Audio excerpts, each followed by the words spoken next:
Good morning students. ಮುದ್ದು ವಿದ್ಯಾರ್ಥಿಗಳೇ, ನಾವು ಈ ಹಿಂದಿನ ತರಗತಿಯಲ್ಲಿ ಪಾಠ 11 ಜಾಣ ಕೋಳಿ ಈ ಪಾಠದ ಮೊದಲಿನ 2 ಗದ್ಯ ಭಾಗಗಳನ್ನು ಕಲಿತಿದ್ದೀವಿ. ಅಂದರೆ ಒಂದು ಊರಿನಲ್ಲಿ ಒಬ್ಬ ರೈತ ಇದ್ದ. ಅವನ ಹತ್ತಿರ ಒಂದು ಕೋಳಿ ಇತ್ತು. ಅವನು ಒಂದು ಕೋಳಿಯನ್ನು ಸಾಕಿದ್ದ. ಅದು ಬಹಳಷ್ಟು ಜಾಣವಾಗಿತ್ತು. ಅದು ಪ್ರತಿದಿನ ಮರದ ಮೇಲೆ ಕುಳಿತುಕೊಂಡು ಕೂಕು ಕೂ ಅಂತ ಕೂಗ್ತಾ ಇತ್ತು.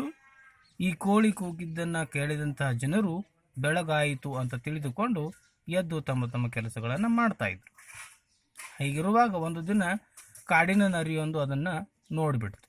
ನೋಡಿ ಅದು ಆ ಕೋಳಿಯನ್ನು ಹೇಗಾದರೂ ಮಾಡಿ ತಿನ್ನಬೇಕು, ಏನಾದರೂ ಉಪಾಯ ಮಾಡಿ ತಿನ್ನಬೇಕು ಅಂತ ಯೋಚಿಸಿ ಮರುದಿನ ಬೆಳಗ್ಗೆ ಆ ಕೋಳಿ ಇರುವಂಥ ಜಾಗಕ್ಕೆ ಬಂದು ಕೋಳಿಯನ್ನು ನೋಡಿ, ಕೋಳಿಯಣ್ಣ, ನಿನ್ನ ಧ್ವನಿ ಬಹಳಷ್ಟು ಚೆನ್ನಾಗಿದೆ, ನಿನ್ನ ಬಣ್ಣ ಬಹಳಷ್ಟು ಚೆನ್ನಾಗಿದೆ, ನೀನು ಬಹಳಷ್ಟು ಸುಂದರವಾಗಿದ್ದೀಯಾ, ನೀನು ಕೆಳಗಿಳಿದು ಬಂದರೆ ನಾವಿಬ್ಬರೂ ಸೇರಿ ಆಟ ಆಡಬಹುದು ಅಂತ ಹೇಳ್ತು.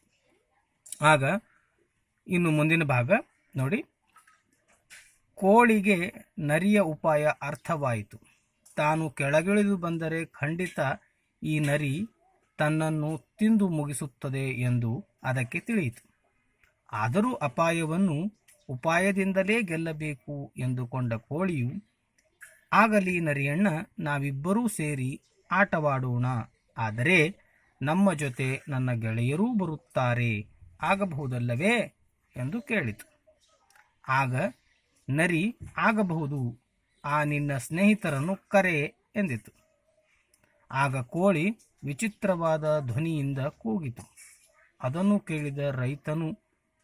ಕೇಳಿದ ರೈತನು ಸಾಕಿದ್ದ ಬೇಟೆ ನಾಯಿಗಳು ಆ ಕಡೆ ಓಡುತ್ತಾ ಬಂದವು. ಕೋಳಿಯು ನರಿಗೆ ಆ ನಾಯಿಗಳನ್ನು ತೋರಿಸುತ್ತಾ, ನರಿಯಣ್ಣ, ನನ್ನ ಸ್ನೇಹಿತರು ಬರುತ್ತಿದ್ದಾರೆ, ನಡೆ, ಆಟವಾಡಲು ಹೋಗೋಣ ಎಂದಿತು. ತನ್ನ ಕಡೆಗೆ ಬರುತ್ತಿದ್ದ ನಾಯಿಗಳನ್ನು ಕಂಡ ನರಿ ಕಾಲಿಗೆ ಬುದ್ಧಿ ಹೇಳಿತು. ಈ ಪಾಠದ ನೀತಿ, ಉಪಾಯವಿದ್ದಲ್ಲಿ ಅಪಾಯವಿಲ್ಲ ಅಂತ ಇದೆ. ನಾವು ಯಾವಾಗ ಉಪಾಯ ಮಾಡ್ತೀವೋ ಆಗ ನಮಗೆ ಅಪಾಯಗಳು ಬರುವುದಿಲ್ಲ ಅಂತ ಪಾಠದ ನೀತಿಯಾಗಿದೆ. ಗೊತ್ತಾಯ್ತಲ್ಲ? ಏನಾಯ್ತು ಇಲ್ಲಿ? ನರಿಯು ಕೋಳಿಯನ್ನು ಕೆಳಗೆ ಕರೆದು ಆಟವಾಡೋಣ ಅಂತ ಹೇಳಿದಾಗ ಕೋಳಿಗೆ ಅರ್ಥವಾಯಿತು, ನರಿ ನನ್ನನ್ನು ತಿನ್ನುವ ಸಲುವಾಗಿ ಹೀಗೆ ಮಾಡ್ತಾ ಇದೆ ಅಂತ.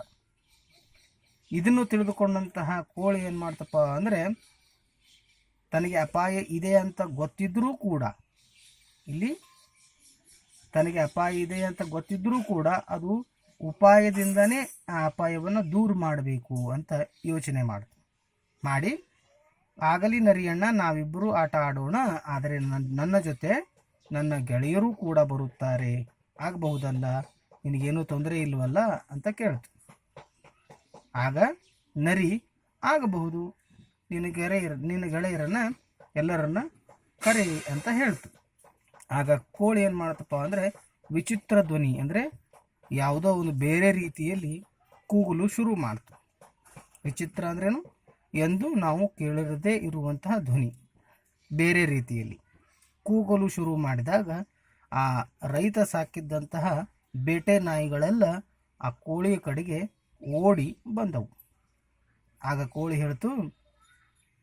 ಕೋಳಿ ನರಿಗೆ ಹೇಳ್ತು, ಆ ನಾಯಿಗಳನ್ನು ತೋರಿಸ್ತಾ, ನರಿಯಣ್ಣ, ನನ್ನ ಸ್ನೇಹಿತರು ಬರುತ್ತಿದ್ದಾರೆ, ನಡಿ, ಆಟವಾಡಲು ಹೋಗೋಣ ಅಂತ ಹೇಳ್ತು. ಏನಾಯ್ತು? ನನ್ನ ಗೆಳೆಯರೆಲ್ಲ ಬರ್ತಿದ್ದಾರೆ, ಆ ಕಡೆ ನೋಡು ಅಂತ ಹೇಳಿ, ನಡಿ, ಅವರೆಲ್ಲ ಬರ್ತಿದ್ದಾರೆ, ನಾವೆಲ್ಲರೂ ಸೇರಿ ಆಟವಾಡೋಣ ಅಂತ ಹೇಳ್ತು. ಆಗ ತನ್ನ ಕಡೆ ಬರುತ್ತಿದ್ದ ನಾಯಿಗಳನ್ನು ಕಂಡ ನರಿ ಕಾಲಿಗೆ ಬುದ್ಧಿ ಹೇಳಿತು. ಅಂದರೆ ನರಿಯನ್ನು ನಾಯಿಗಳು ಬಿಡೋದಿಲ್ಲ, ಅವು ಆ ನರಿಯನ್ನು ಸಾಯಿಸುತ್ತವೆ ಅಥವಾ ಅಲ್ಲಿಂದ ಓಡಿಸಲು ಪ್ರಯತ್ನಿಸುತ್ತವೆ. ಹಾಗಾಗಿ ಆ ನಾಯಿಗಳಿಗೆ ಹೆದರಿ ನರಿ ಅಲ್ಲಿಂದ ಓಡಿ ಹೋಯಿತು. ಕಾಲಿಗೆ ಬುದ್ಧಿ ಹೇಳು ಅಂದರೆ ಓಡಿ ಹೋಗೋದು. ಗೊತ್ತಾಯ್ತಲ್ಲ ಮಕ್ಕಳೇ? ಈ ಪಾಠದಲ್ಲಿ ಬಂದಿರುವಂಥದ್ದು ಅಂದರೆ ಇಲ್ಲಿ ನರಿ ಒಂದು ಉಪಾಯ ಮಾಡಿದರೆ, ಕೋಳಿಯನ್ನು ತಿನ್ನಬೇಕು ಅಂತ ಉಪಾಯ ಮಾಡಿದರೆ, ಕೋಳಿ ಆ ಉಪಾಯವನ್ನು ತಿಳಿದುಕೊಂಡು ತಾನೂ ಒಂದು ಬೇರೆ ಉಪಾಯವನ್ನು ಮಾಡಿ ನರಿಯನ್ನು ಅಲ್ಲಿಂದ ಓಡಿಸಿತು, ತನ್ನ ಜೀವವನ್ನು ಉಳಿಸಿಕೊಂಡಿತು.